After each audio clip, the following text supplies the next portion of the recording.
देखिए आज जो चैप्टर है शमशेर बहादुर सिंह का लिखा हुआ, ठीक है। तो इनका जो लेखक जो कवि परिचय है आप लोग पढ़ लिए हैं और घर पे अच्छे ढंग से अध्ययन कर लीजिएगा। पूरे बुक में से एक एक ऑब्जेक्टिव निकाल लीजिएगा। बस बात बनती है कविता का भावार्थ का। तो कविता का भावार्थ अभी हम पढ़ा दे रहे हैं, एक बार इसको रिपीट कर लेते हैं कि शमशेर बहादुर जी का जन्म हुआ था 13 जनवरी 1918 को और इनका मृत्यु भी हो गया था कब? 1993। ये उत्तराखंड के देहरादून के रहने वाले, तो वहीं पे इनका जन्म हुआ था, ठीक है। इनका माता का नाम प्रभु देवी और पिता का नाम क्या था? तारे सिंह, ठीक है। ठीक इस प्रकार आप लोग अध्ययन कर लेंगे इनका मैट्रिक कब हुआ था, इंटर कब हुआ था, बीए कब किए थे, एमए कब किए थे, इनका पारिवारिक जीवन क्या था।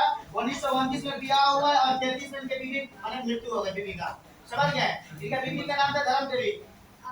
इनके वृत्तियां यात्राएं और कृतियां ये सब पढ़ा दिए हैं, आप लोग रिवीजन कर लीजिएगा। बात बनती है खाली कविता का भावार्थ का। तो कविता का भाव समझिएगा बढ़िया से ध्यान से एकदम। बहुत मस्त चैप्टर है लेकिन बहुत छोटा है। देखिए उषा, ये जो उषा लिखा हुआ है ना, उषा का अर्थ क्या होता है सबको पता होगा ना। उषा का अर्थ क्या होता है तो बता दीजिए हमको। उषा, उषा मतलब क्या होती है कि देखो जैसे मान एक सूर्योदय होता है एक सूर्यास्त होता है। तो सूर्योदय पे ध्यान देंगे, जब सूर्योदय होगा तो सूर्योदय से पहले तो जो स्थिति होती है उसी को क्या बोलते हैं? उषा। इसको हम 4 बजे 5 बजे भोर बोलते हैं ना, उसी को उषा बोलते हैं। जब किरण निकलने लगती है सूर्य का तो धीरे धीरे पूरा लालिमा छाएगा, धूप आ जाएगा, उसको सूर्योदय बोलते हैं। सूर्योदय से पहले वाली स्थिति को क्या बोलते हैं? उषा बोलते हैं, ठीक है। ये चीज को ध्यान रखिएगा। उषा मतलब अपने किरण भी समझता है, लेकिन यहाँ उषा का मतलब है कि सूर्योदय से पहले की स्थिति, ठीक है।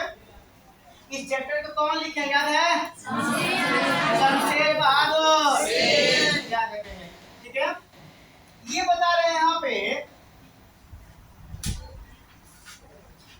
बड़े ध्यान दो। प्रातः नभ था बहुत नीला शंख जैसे भोर का नभ। ध्यान दो यहाँ बता रहे हैं प्रातः नभ, प्रातः मतलब क्या होता है? सुबह का समय। जो सुबह का आकाश होता है उसकी तुलना किससे किए हैं? शंख से।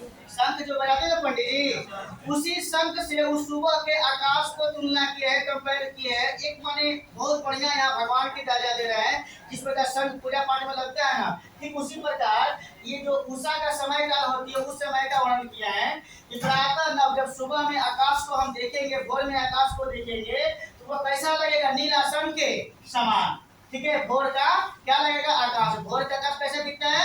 शंख के, नीला शंख के समान। राख से लिपा हुआ चौका अभी गीला पड़ा है। जिस प्रकार ये कंपेयर कर रहे हैं कि जिस प्रकार गांव में महिलाएं चौका बर्तन करती है ना, लिपती है ना आंगन को, ठीक है, या चूल्हा को लिपती है ना, लिपने के बाद में जैसा दिखता है ठीक उसी प्रकार हमको क्या दिख रहा है? आकाश। क्या दिख रहा है? आकाश नभ दिख रहा है, उषा समय काल का आकाश दिख रहा है, ठीक है। यहाँ बता रहे हैं कि बहुत काली, सॉरी, राख से लिपा हुआ चौका अभी गीला पड़ा है, क्लियर है। बहुत काली सिर जरा से लाल केसर से कि जैसे धुल गई हो। ये सिर देखे आप लोग? सिर से इसमें मसाला पीसते हैं।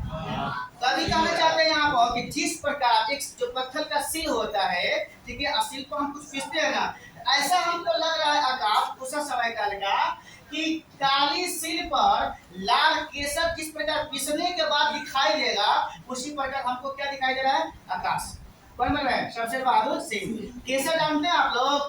केसर दूध बना के पीते हैं, या गर्भवती महिला होती है उसको पिलाया जाता है मजबूत अस्त्र होने के लिए, केसर। बात समझ में मायना मिलती है। तो वही कवि कहना चाहते हैं कि जिस प्रकार एक काले पत्थर के सिल पर अगर केसर पीस देंगे पूरा इतना सा लेकर, जैसा उसका रंग प्रतीत होगा उसी प्रकार हमको क्या दिख रहा है? आकाश। कब दिख रहा है? उषा काल समय में, समझिए। फिर करें यहाँ पर स्लेट पर या लाल खड़िया चाक मलती हो किसी ने।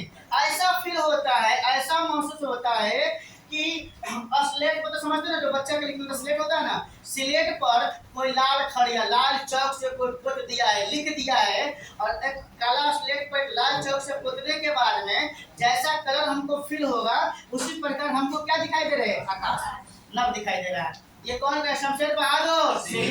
ठीक है। तो नील जल में या किसी के गौर झिलमिल देह जैसे हिल रही हो। और यहाँ कहा है कि आकाश हमको संग के जब समान दिखने में लग रहा है। आकाश एक काले पत्थर पर एक केसर के पिसा हुआ जैसे जिस प्रकार कलर बनेगा वैसा दिख रहा है। एक स्लेट पर लाल रंग से खगड़िया से लिखा हुआ जिस उसको क्या बोलते हैं, चौक चौक से लिखते हैं, लाल चौक से, उस प्रकार दिखाई दे रहा है। और यहाँ का ऐसा फील हो रहा है कि नीला जल में यानी कि एक समुद्र हो गया, जैसे वाटर प्रूफ इसको क्या बोलते हैं, स्विमिंग पूल में पानी नीला होता है ना, देखिए आप लोग, उसमें परिया नहाती है, पापा की परिया। तो ऐसा फील हो रहा है कि नीला पानी में नंगे बदन परिया नहा रही है, झिलमिला रही है। ठीक उसी प्रकार हमको क्या दिखाई दे रहा है, आकाश नील जल में या किसी गौर झिलमिल दे जैसे हिल रही है। ऐसा फील हो रहा है कि नीला पानी है, उसमें कोई लड़की कोई महिला नंगे बदन नहा रही है, झिलमिला रही है, एकदम पूरे उसका बदन प्रतीत हो रहा है, दिखाई देता हुआ। उस प्रकार हमको क्या लग रहा है, उषा का। और कह रहे हैं और जादू टूटता है इस उषा का, अब सूरज हो रहा है। अब कह रहे कि जब धीरे धीरे किरणें जब बाहर निकलने लगती है तो अब उषा का जादू क्या होती है, खत्म हो जाती है। अब जादू किसकी चलती है, सूर्योदय का, धूप का जादू चलती है। ठीक है।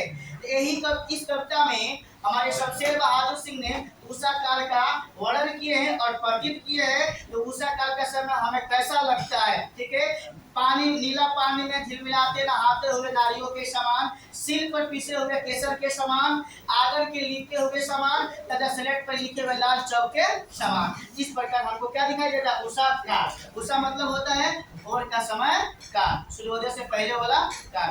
कोई दिक्कत, कोई प्रॉब्लम नहीं है। इसको आप लोग घर से ट्यूशन हो जाइए, आप लोग बना के लाइए ना, तो खुद हम बनाएंगे। धन्यवाद।